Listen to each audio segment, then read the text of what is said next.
Ugh. All right, y'all. Welcome to another I Had No Idea podcast presented by Landlocked Entertainment. I'm excited today because I get to sit down and have a conversation with, introduce yourself. Stanley Holder, sell cars in Lawrence at Dream Nissan. And we go back actually a bit. We've known each other since high school, I believe. Believe so. I think South is kind of where I heard of you, but I was also 2 grades under you, so it wasn't kind of that cross connection. And then high school, most definitely, shoes and fashion, everything of that nature. Yeah. So yeah, we got connected through shoes, and then I remember. I think it was like your freshman year at LHS is when we started to have like somewhat of a relationship. Yep. Just because we saw each other, we got to talk to each other. But it was always funny. I always saw you have so much energy. I remember one time there was a dance at LHS, and you came in like literally jumping. Like you were literally jumping. Like you were like you jumped from the door into the door, and then I was like, wow, this dude has a lot of energy. That's dope. Yeah. So from what I've, got to see from you since knowing you, you've always had a really good energy and a very Appreciate that. What's it called? Like you can feel your energy, and it like rubs off on people. I Gotcha. think. Yeah. Well, that's good to hear. I didn't know that. Yeah. So that was my first impression of you. Yeah. Same goes for you. I mean, in Lawrence, I feel like a lot of kids go through that phase of wanting to be, highest trend fashion, buy shoes, sell shoes, do whatever it is in that nature. And a lot of the kids in my grade, I knew that they had that connection to you through shoes. And I remember my first instance was, I think, a pair of Bordeaux 7s. Yeah. You remember those ones? Yeah. And then Oreo 4s. Yeah. So a lot of kind of cross collaborations with that. Yeah. Definitely. And yeah, every time that I know that I met you, it was always same thing, good vibes, and you could feel that coming off you as well. Your demeanor was very kind and everything like that. Thank you. And I think that kind of drew a lot of other people in that kind of setting towards you as well. So, well, thank you. Definitely reciprocated. Appreciate it. Yep. So you did, I think you did 2 years at LHS? Yes, sir. And then you transferred? Yes, sir. To Free State? Yep. Okay. So can you walk me through like, what was that like? Was there differences? Was there similarities? Did you have the same amount of, like, I guess another question going on that one, sorry, is like, did it feel like you were still in Lawrence going to both of them? So I'll kind of take it all the way back to like the start of schooling in Lawrence. I started out at Hilltop, which is on KU campus.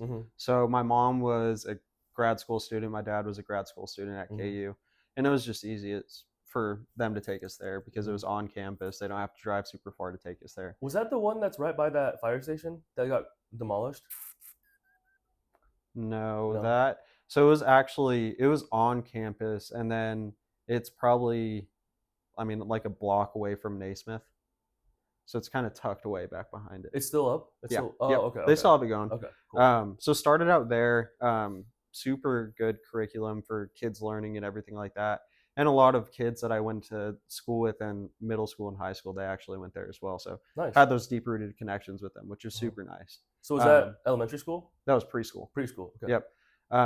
And then elementary school went to Hillcrest, which a lot of people of color went there just because it was close to campus. It was easy for people who migrated over here for school to go to. Yeah, that's like right there. Behind some of the sorority and fraternity houses. Yep, kind of right by over there. So went there first, initially K through second, and then transferred over to Prairie Park Elementary School. Did you go to Prairie Park too? No, you went to Broken Arrow? I went to Schwegler. Okay. Yeah, but I knew a lot of Prairie Park kids. Yeah. Yeah. So I went to Prairie Park, and Prairie Park was a completely different world. So that was the first time that I really had that culture shock moment because... Do you remember... Sorry to interrupt. Do you remember good. when Prairie Park... I think this was probably still when you were there, before Kennedy closed. It was kind of looked at more of like a prestigious school. It was? I didn't know that. A little bit. But then when Kennedy closed, a lot changed because then they got like those kids come in, and a lot of the parents were upset because they were like, oh, well, We don't want the ghetto kids going to the, yeah. Well, I mean, it seems like it used to be a pretty good neighborhood, and Mm-hmm. then it's kind of gone down over the years. Mm-hmm. We actually moved from that neighborhood because of the jail back behind it. Ah, Because my parents didn't want. I mean, if somebody that's escaped, smart. yeah. Yeah. I mean, worst case scenario type of stuff. Mm-hmm. So that was the first time I ever had like culture shock whenever I Mm-hmm. went to a predominantly white school. Mm-hmm. And then South was fine. Lawrence High School was amazing. I really liked Lawrence High School. Hell yeah. Just because, I mean, sports were fun. Everybody had school spirit. And you could just feel like the older school with it. Like it was The traditions. yeah, exactly. It's been in Lawrence for a long time. So then whenever I moved to Free State, it was the same thing, culture shock, Mhm. because predominantly white, didn't know where I necessarily fit in, because it's one thing to be a person of color, and then there's another there's more subdivisions underneath. Right. So black, I mean Asian, and then Native American. And Native Americans, there's not many of us. We're kind of, I mean, Yeah. we almost went extinct. So it's hard to find those similarities in between you and other folks that look like you, just because there isn't too many of them. So I had to find that in different areas, being sports, arts, stuff like that. So with me doing sports, that definitely made it a whole lot more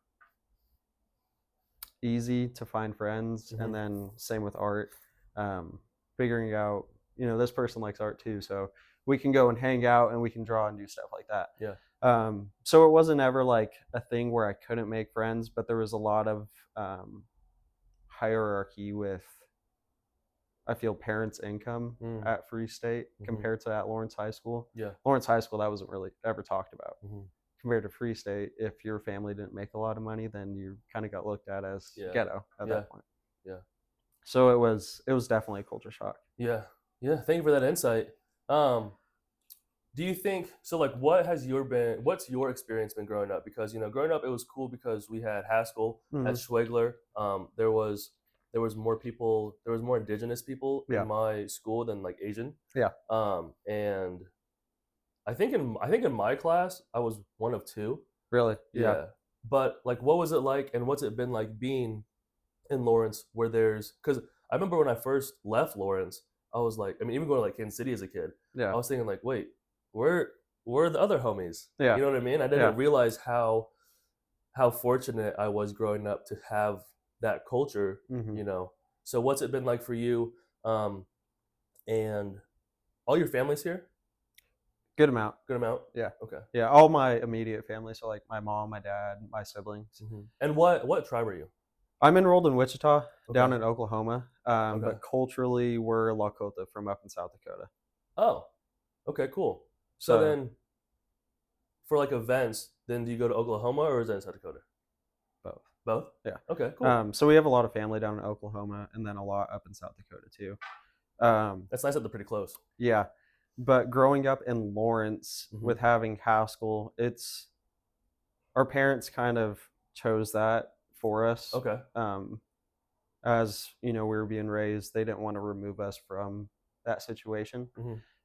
Just because it's kind of an epicenter for natives to join in at, because you get, I mean, kids from Canada, and then kids from, I mean, I think there's multiple kids from Hawaii that are part native there too. That's dope. But you get people from all over, which is nice, because then you get that diversity in both culture and then also with tribes, and you get to hear from their different points of view too. So they kind of decided that for us to raise us in Lawrence, because you get outside of Lawrence, like what you said, I mean, it's kind of just not there. So Lawrence kind of had that, which was really nice for us. Yeah. How was it being Asian growing up in Lawrence? Dude, it was weird being Asian American because there wasn't, like at Schwegler, it was weird because Schwegler, was pretty ghetto, and there'd be a lot of friends that I would have that would like leave and then come back. Yeah. And I thought it was cool because I got to, experience all these other schools. And then as I got older, my mom was like, they couldn't afford rent, so then they had to move. Or before they got in trouble, they were moving. So that's why they were moving. So that was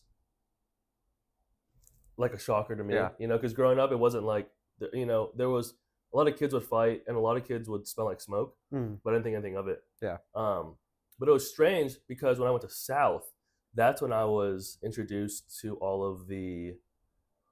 There's a lot of families that are Asian in Lawrence that are all related. Like Yeah. a lot of them are cousins. They Yep. have very long last names. Mm-hmm. A lot of them are like Southern Asian. Yep. So I wasn't introduced to that until South, and that was really cool. Yeah. So that was the first time where it was also kind of the time where there was, America's Best Dance Crew.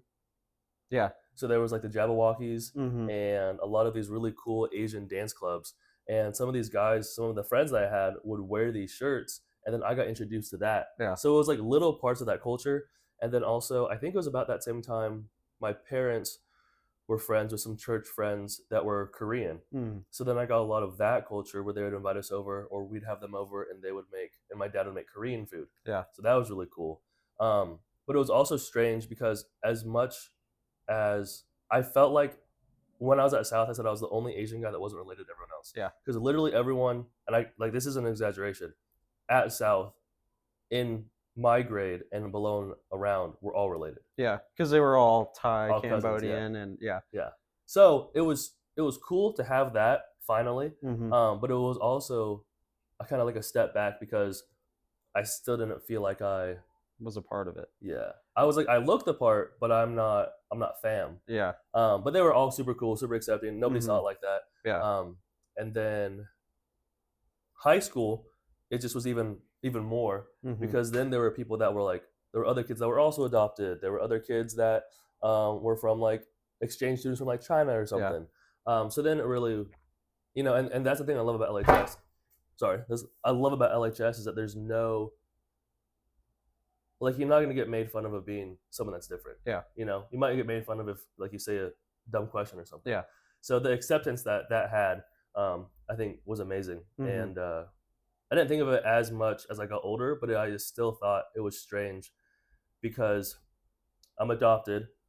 I have, I grew up in Lawrence, so it was a weird where like I kind of felt like I never fit in, and then with Western society having so much pressure and so much growing up as like the standard of beauty is like blonde, blue hair. Yeah. I remember in preschool I had a best friend, and I remember telling my mom one time like I wanted to look like him. Yeah. So I think a lot of it growing up was hard, and I finally have kind of found my footing, especially in college. Yeah. And a lot of the things a lot of the things that I do now is to just push the Asian American narrative, Mhm. and I do like interview videos because I love watching those videos, but I never Yeah. saw any Asian guys doing it growing up, or any Asian Americans. Was it JK Films? JK film. Did you ever watch them on YouTube? Mm-mm. There's a group of Asian Americans out in, I believe, California, but JK film. they would do a lot of they would do podcasts before podcasts were big. So they Really? would just sit around and talk, and then they Uh-huh. would like play Mafia. I don't know if you know what that is. Kind of like Among Us. Okay. But before Among Us happened. Uh-huh. But they would do like games and stuff like that. So JK films. yeah. Okay. Yeah, I'm looking them up. And that was one thing, like being native, you didn't have a lot of people on YouTube or a lot of Mhm. people on, the fronts of media Mhm. that were doing stuff. So you had to kind of look into other genres as well. So I watched a lot of like Asian related videos or Asian Americans doing vlogs or stuff like that growing up, Yeah. just because I was kind of, they feel like they don't belong. Yeah. Yeah. And that's how I feel too. Yeah. So you can kind of coincide with one another because of that. A lot of similar feelings. Yeah. Did you ever watch like you remember How to Be Gangster, How to Be Ninja? Yeah. Yeah. So right when I saw those videos, I wanted to be a YouTuber. Yeah. Ever since then. And I mean like talk about most influential people in my life, Ryan Higa has to be probably top 5. Yeah. So He was. So I have a cousin that she's a grade underneath you, and she was my sister's best friend growing up, Thalia Ruiz Chavez. But she used to watch all those videos, and she was kind of so like growing up, we were a little bit more sheltered, just because our parents kind of designed it that way for us. They wanted us to see the best of everything and not kind of that back half of it, like what you were mentioning earlier with Schwegler and hearing about those kids, and then they couldn't pay rent, so then they missed. Kind of the same thing there for us too. So our cousins, they would show us all these YouTube videos, and then it was like, oh my God, that's the coolest thing ever, because Yeah. they grew up in Topeka and then they moved Mm, to Leavenworth afterwards, okay. and then to Lawrence after that. I bet that was So exciting for y'all. yeah, whenever they moved. But it was nice to kind of see those cultural differences in between all of them and see, where their friends were at and the Mm, different kinds of media that they were watching at that point, mhm, and kind of introduce it into us. mhm. Um, so I mean, Lawrence has a good way of making sure that you see all sides, Yeah, which is really nice. yeah. My parents were in Olathe, and then when I was about, I think, 2, Mm. they moved the family to Lawrence Hmm. because they wanted their kids to grow up in a place where it was diverse and where Yeah. there was accepting. So I'm so grateful that they did that because, dude, I can't imagine going to an Olathe school. Nah, And your sister's how much older than you? 2 years, 4 years? 4 years. Okay, Yeah. gotcha. Um, So she was 6 at the time, probably first grade around there. yeah, I think she had just done kindergarten, Yeah. or preschool, one of the two. Hmm. Yeah, And they probably saw that and they're like, okay, let's go ahead and shift them over to a yeah, little bit more accepting area. yeah. So, because my mom's from California, she grew up in Okay. California. She grew up in the Bay Area. My dad's from Topeka. Yeah, So, that's almost polar opposites. yeah. That's awesome. And then, yeah, so it was super cool. I mean, and I remember I used to, as a kid, get bullied because my parents were older. Yeah. But like now that I'm older, I'm so thankful that they have that wisdom and they have that experience, because they waited to have kids until they were ready, until they Hmm. were in a spot where they thought, okay, we can actually do this and be parents. And Yeah. that's something I think is beautiful.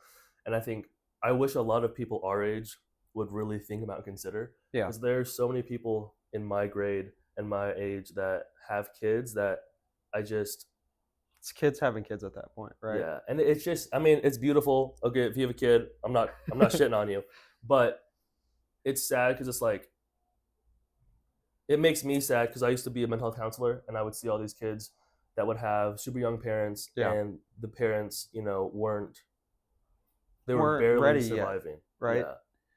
That's something that my parents were, because they had us whenever my dad was 23. He was my age whenever they had me, Hmm. and then he was 21 whenever they had my sister. Hmm. So they were finishing up school, and we grew up in Edgewood in Lawrence. So we were there until I was 7. Mm. Do you know where that's at? I don't think It's so. off of Haskell. It's low income housing. Edgewood. Edgewood. Yep. Is it It's the those all brick housings. right by Haskell? It's so Haskell's here, and then you go down a bit on 23rd, take a left onto Haskell. Oh, okay. Haskell Street, I think is what it's called. Okay. But there's an old rundown gas station over there, Dollar General over there now. Kind of by, is it on that main street though? Yeah. Okay. And it's on the like the Haskell side, like where the school is, or the other side of the street? No, so it's not on 23rd Street at all. Oh, So you go off at 23rd Street, and then it's over there. okay. If I pulled up a map, you'd probably know where it's at. Right. But we grew up over there. So they just, I mean, they weren't ready to have kids. We were surprises. So I saw the other side of that coin, Mm-hmm. where they weren't quite ready yet. But with that too, I got to see them succeed, and I got to see them grow as people too. Yeah. So I mean, both sides are nice. Obviously, being born with parents that have that foundation set up is really nice, because then you get to see, okay, they already made it, Mhm. But seeing like kids who are having kids now around your age, Mhm. they're gonna grow with their kids, Yeah. which will be nice. Their kids get to see that growth, Yeah. which can be a driving factor, Mhm. and also can be detrimental, like you said, Mhm. with your mental health advising. Um, I think it's just however that person's raised and however they take it. Yeah. 100%. It's just sad too when I see like one parent parenting. Yeah. That just breaks my heart. Yeah. That's rough. Yeah. My cousins that I mentioned earlier, their dad lives in Topeka, but he wasn't always around, so Mhm. it was typically their mom and then my grandma that was raising them. Mm. And they did a good job. I mean, Mhm. they both graduated college, or one's about to graduate, the other one did graduate. So they did very well with themselves, which I'm very grateful for. Hell yeah. And it's nice to see them, digging their way out of the Yeah. trenches to make it to where they are now. I'm very Yeah. proud of them. That's amazing. but those hardships and being there for people like what you were doing is definitely, I think, envied by a lot of people, but a lot of people won't want to do that because it's so hard Mm-hmm. to help people like that, because then you start to wear all of their stuff on Mm-hmm. yourself and you start to wear their pain, and Mm-hmm. it makes your life harder, right? Mm-hmm. And that's why social work is, I mean, such a hard field to be in. Mm-hmm. But Yeah. Has there been, if you would share, if you're open to it, a time, a moment, a situation in your life? It could be with like family, it could be with job, it could be with schooling, it could be relationships that you were at, probably a pretty low point, mm, um, and you weren't really sure what was going to happen. You weren't really sure if you were going to be able to get out of that slump or out of that um, situation. And can you talk about how you kind of got out of that and what things helped, whether it was like talking to others, working out, counseling, stuff like that? so during college, and I feel like this is, I mean, pretty common with a lot of kids who go through college, you kind of have a existential crisis with Mm-hmm. yourself, and you're like, okay, what am I doing? Mm-hmm. Do I have this all mapped out? Am I going to do what I actually set out to do, Mm-hmm. or what do I do? Mm-hmm. So I was in school at Haskell to start out with, and I was running track over there, and then COVID hit, Mm. and COVID kind of ruined everybody's lives. What So were you running? I ran like the 400, Nice. and then went to Morris, Minnesota, played football up there. Where's that at? Morris, Minnesota. Oh, it's in more. Oh, yeah. okay. Sorry. Super small town. It's about 3 hours away from Minneapolis, so it's pretty much just the middle of nowhere. Is it south of Minneapolis? Yeah, it's like southwest of Minneapolis. Oh, okay. Cool. But closest Walmart was like an hour away, so it was Oh. pretty much middle of the nowhere. Yeah. Like, Just college. yeah. Yeah. Cool. So played football there for a year and was studying American Indian Studies, and Nice. then transferred to KU afterwards. Okay. And at KU, I was studying visual design, and during my process of that, it was, what am I going to do with this? Mm-hmm. First off, what can I apply visual design degree to? Mm-hmm. I mean, yeah, I can draw, but if I don't have business, if I don't have finance along with that, then I can't really start something else on my own. Mm-hmm. So after that, I started training a lot, going to the gym 24/7, and went to Lawrence Fight Club in Lawrence. And Lawrence what? Lawrence Fight Club. Lawrence It's an Fight Club? MMA gym over there. Where? It's, I don't know. They just relocated, but it used to be by Edgewood, so off of House. Oh, yeah. Okay, cool. So went over there for a little bit, and just got myself into really good shape, and decided that I was either going to fight wildfires or nice. Join the Air Force. So was in the process of joining the Air Force. They had a training thing over by Park University, okay, outside of Kansas City. Yeah. So we would go there every weekend and go and train with a guy who was special ops in the Air Force. Cool. Because that's what I wanted to do, was join special ops. Uh-huh. And I tore my labrum twice in high school. Whoa. From wrestling in my shoulder. Oh, and that's why you missed your senior year? That's why I missed my junior and senior year. Okay. Yeah.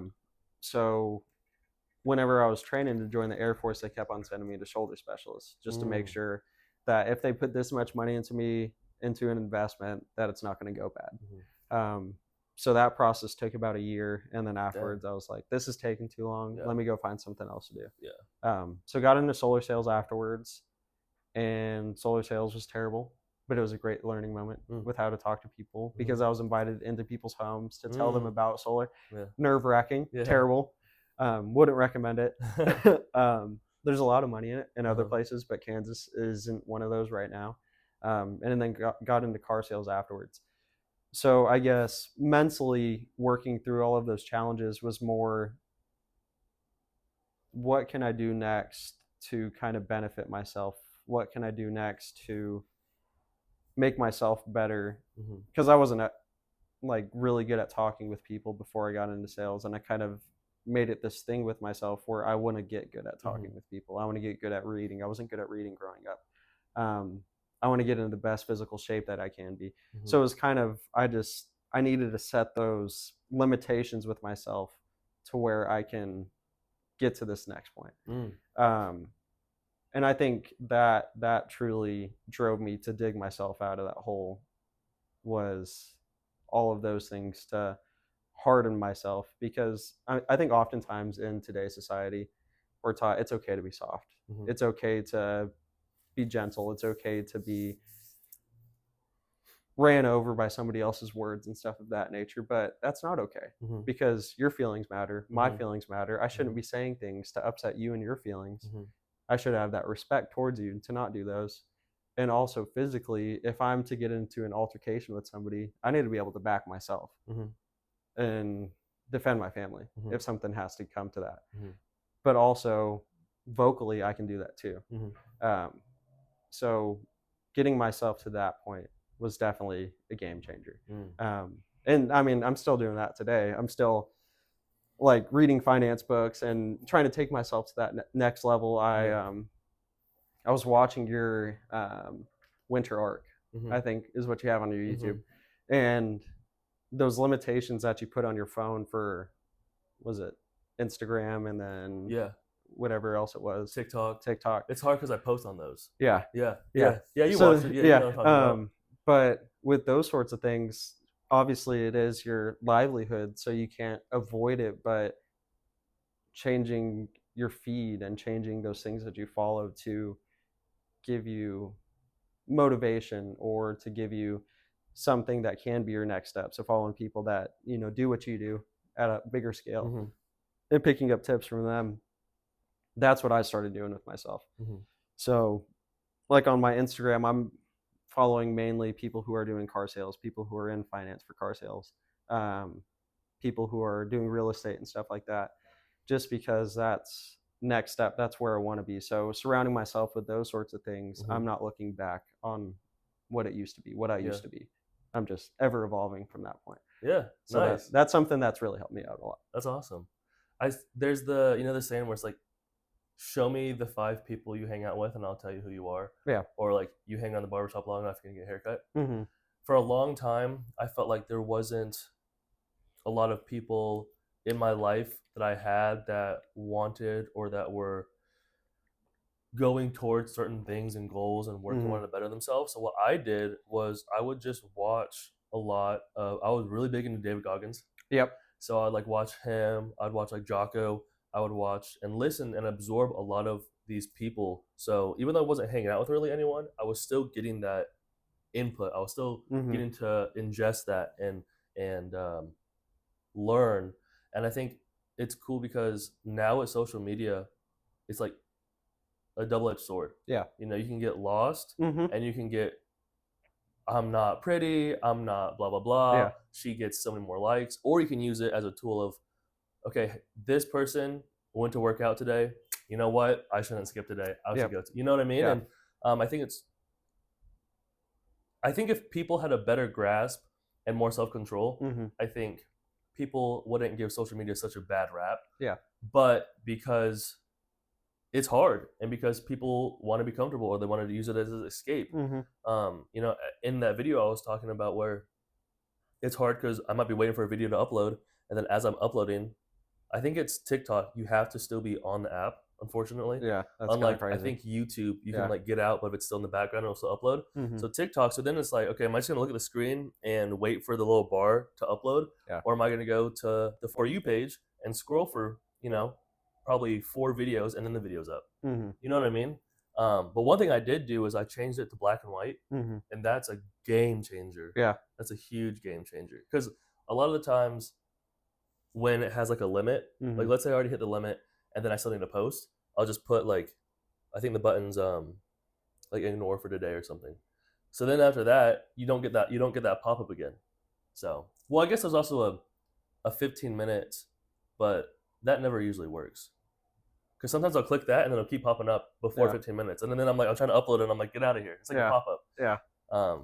That's what I did initially to get myself off of TikTok, and then I just deleted it as a whole because I wasn't using it anymore. Mhm. But I blew up on TikTok at one point. You blew up on TikTok? I had a post that had, I think, 4 or 5 million views, and then I had like 40, 50,000 followers on there. Whoa. Deleted my account because What video was it?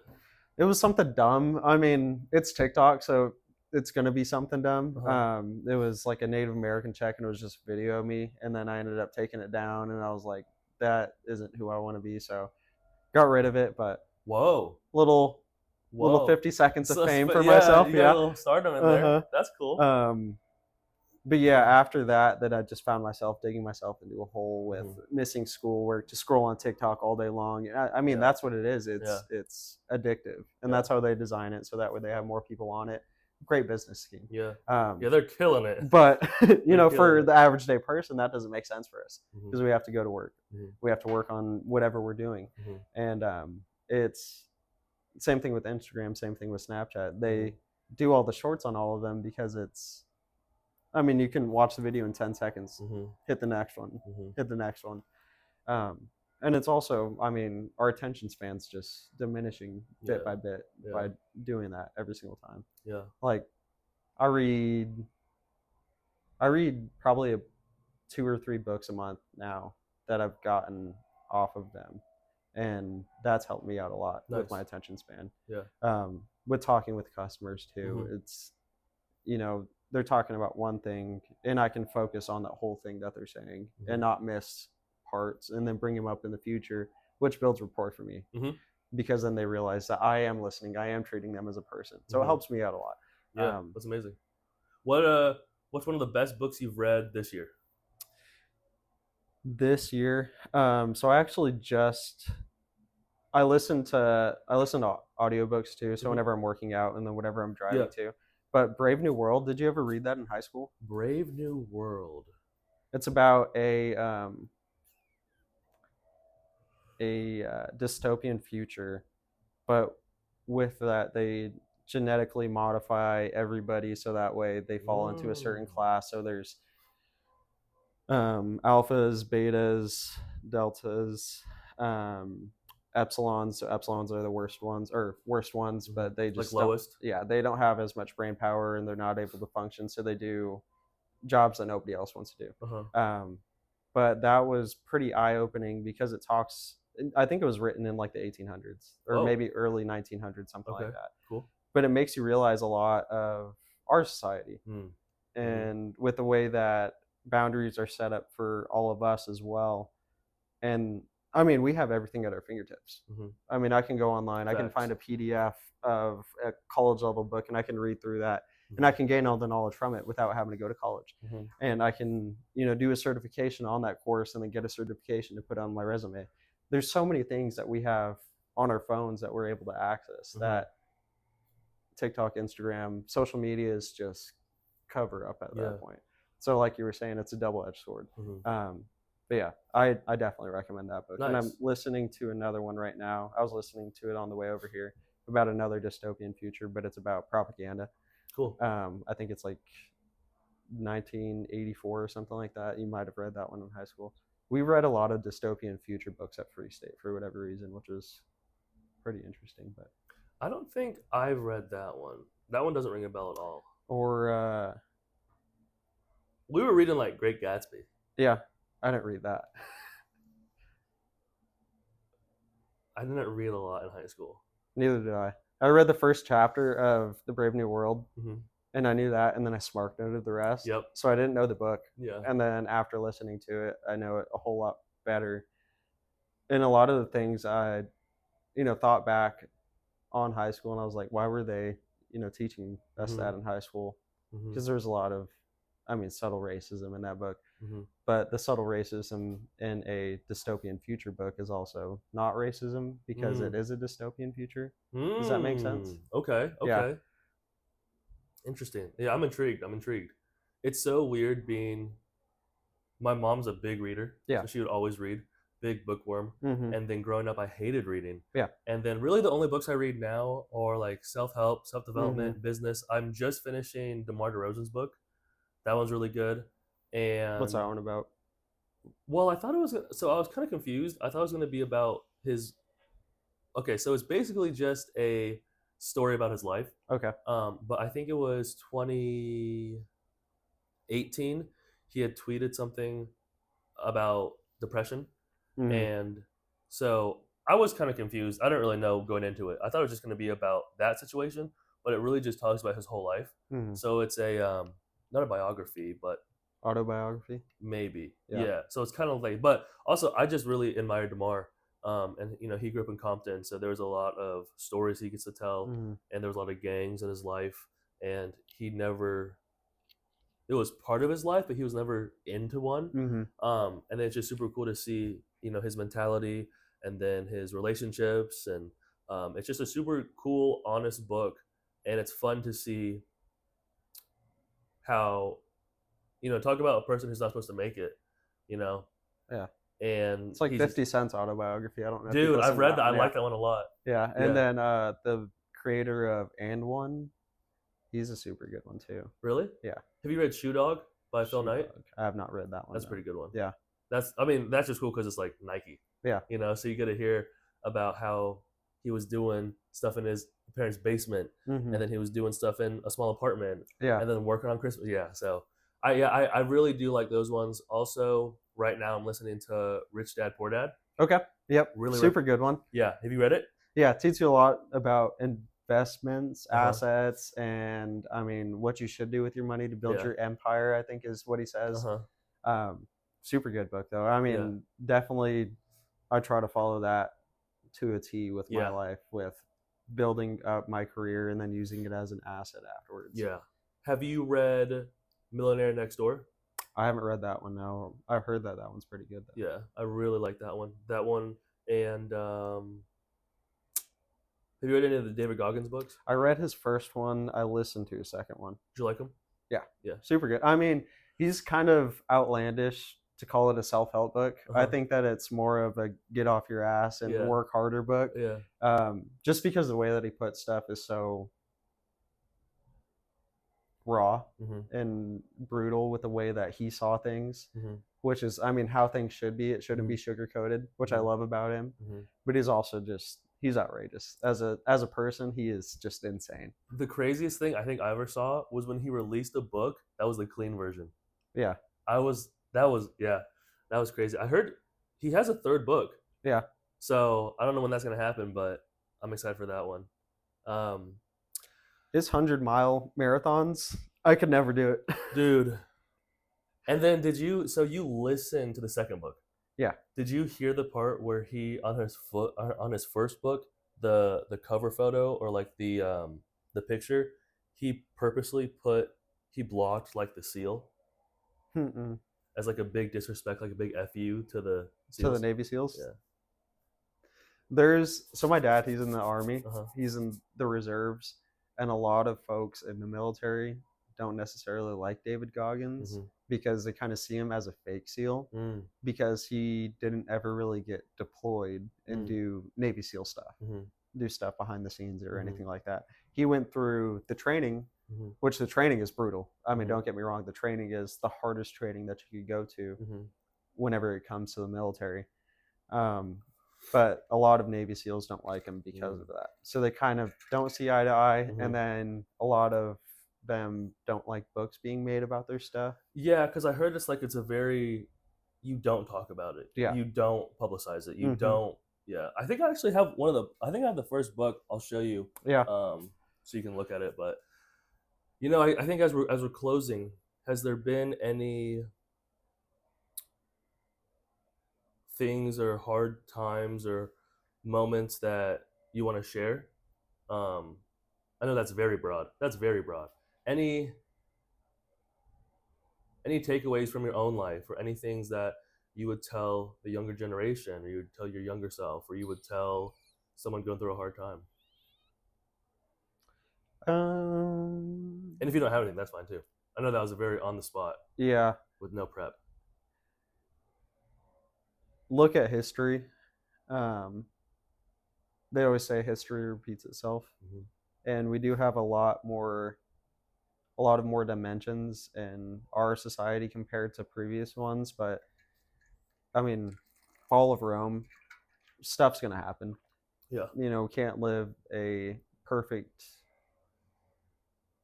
We can't have a perfect society, and it's not a perfect society. So with that, being able to build yourself up and make yourself the best person that you can do makes it so that if society does fall, you're still able to manage. Yeah. Like Great Recession. If you have everything put into play where stuff is supposed to operate to its full capacity, even if something is to happen like that, then you're fine, which a lot of businesses did. But the majority of them didn't have that foresight. They didn't think about, okay, what's going to happen in the future? They just thought about now. So that kind of ruined everything for them. So same thing as a person, you know, thinking, if I'm not training today, how is that going to affect me whenever I'm 60? Like the Mike Tyson fight. Him doing drugs in his 20s and 30s definitely affected him in that fight. His legs went bad. That was heartbreaking to me. First of all, it was seeing somebody who you idolize as a boxer. I don't idolize him as a person just because he's done some wrong stuff in his life. But seeing him just fail like that to Jake, I'm not a fan of Jake Paul. No, first I'm and not foremost. either of those guys. No. But it's heartbreaking to see, and you start to realize your grandparents or your parents, how they're not going to be superheroes forever. So what you do now definitely impacts your future. Yeah. Do you think the fight was rigged? Do you think that, because this, dude, some of The those clip videos, afterwards? dude, some of the videos where he was sparring and he was hitting the bag, dude, he was fast. He was quick. I didn't see any of that in the ring. Of course, it's different. There's pressure, but like, I don't know, dude. I mean, it would be sad, but do you think he sold his soul and said, "I'll take that"? I think he was guaranteed 20. I think on top with all the other sponsors, he'll probably get double that. Yeah. So in his mind, he's like, "All right, I gotta just go in there and work the crowd for what 40, 30? I don't know how long it was, 30 minutes or 20 minutes or I don't know, but under an hour or something." Yeah. So I don't know. Do you think it was rigged? In my mind, he's been on what, Joe Rogan, on, I mean, what's that one movie? Yeah, where they go to The Hangover? Yeah, The Hangover. He has so much money. He has his own weed. Yeah.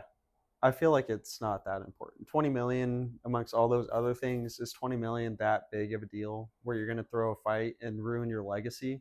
And it was weird. So. It was weird too, because I would watch interviews where he said he would never fight him. Yeah.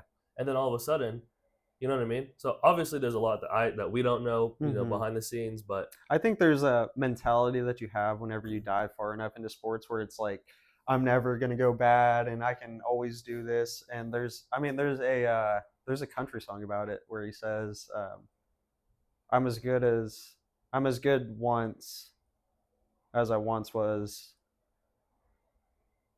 but I'm not as good as I used to be. So I can do it once, but I won't be able to do it for a long time. Which, I mean, is the same thing for Mike. I feel like if he let loose a right hand and he got him on the jaw, he would have knocked him out because he has the power. And then one thing about those clips is you don't really see him like moving. You just see him hitting bags. Yeah. So it wasn't like, and that was the biggest part about that fight, is his legs weren't working whatsoever. But I don't think it was rigged. I think he's 58 years old. He's almost 60. Like he's old. Yeah. Against a 27-year-old, and they say, I mean, sports are for young men. You know, it's not for old men. There's a reason for that. I was even still skeptical until I saw it that it was going to happen. Yeah. You know what I mean? Yeah. Like it could have been like, all right, breaking news: Jake Paul got struck by lightning. What? Yep. You know what I mean? Like Netflix did a horrible job, though.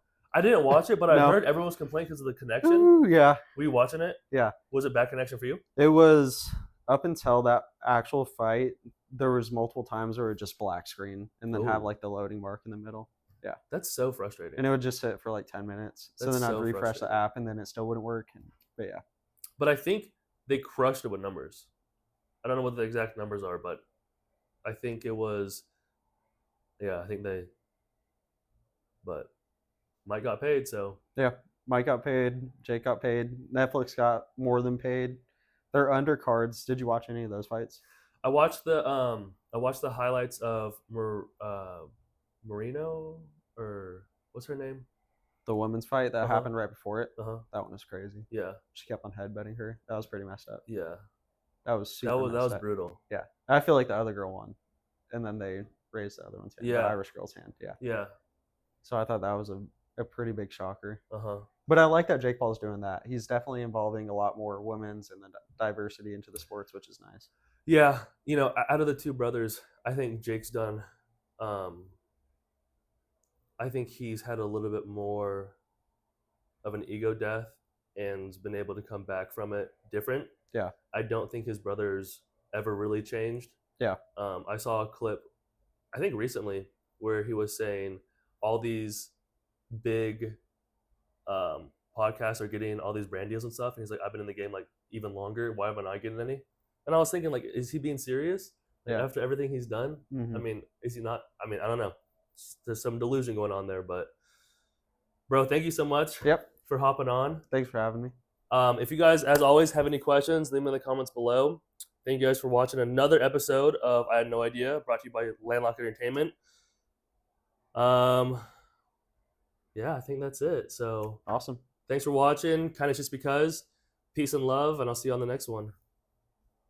Thanks, dog. Waiting for your channel.